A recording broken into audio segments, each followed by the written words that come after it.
Question, the member from Etobicoke North. Merci, Monsieur le Président. Ma question est pour le ministre des Services à l'Enfance et la Jeunesse, l'Honorable Michael Coteau.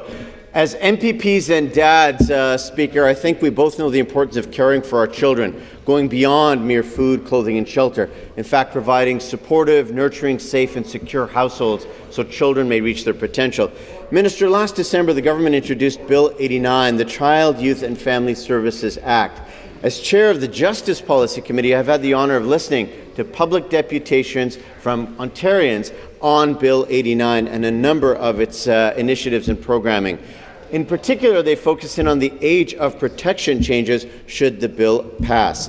This policy change, Speaker, has the potential to positively impact the lives of many vulnerable young Ontarians and support them as they move forward out of care. Question. Particularly important for my folks in Etobicoke North. Minister, can you share with us the details of how the 2017-2018 budget supports our plan? Thank you. Minister of Children and Youth Services.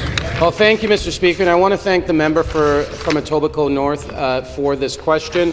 I'm so proud of this government's record when it comes to helping young people here in the province of Ontario and setting them up for success.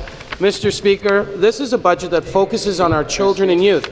This budget commits an additional $134 million to child welfare reform to support new initiatives in the sector. This includes, Mr. Speaker, raising the age of protection.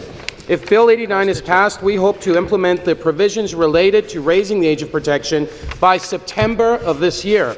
Mr. Speaker, this means that if this budget's passed and Bill 89 does pass, starting in September, we will have the funding necessary and the right legislation to begin supporting 16 and 17-year-olds who need care and resources. Mr. Speaker, we estimate that this will help an additional 1,600 young people here in the province of Ontario and set them up for success here in the province. Thank you. Supplementary. Thank you, Speaker, and thank you, Minister. I know that you've, in fact, under the leadership of Premier Wynne, have been working hard to bring forth these important reforms to the child welfare sector. And these reforms, if passed, will have a wide-ranging list of positive impacts for children in care across the province. Particularly, Speaker, with regard to the budget, OHIP Plus and the expansion of pharmacare is something important to the residents of Etobicoke North. This bill, again, if passed, will improve oversight, support consistent services, and address the over-representation of Indigenous and Black youth in the child welfare sector. That's why it's so important that our government make these commitments in the budget and follow through.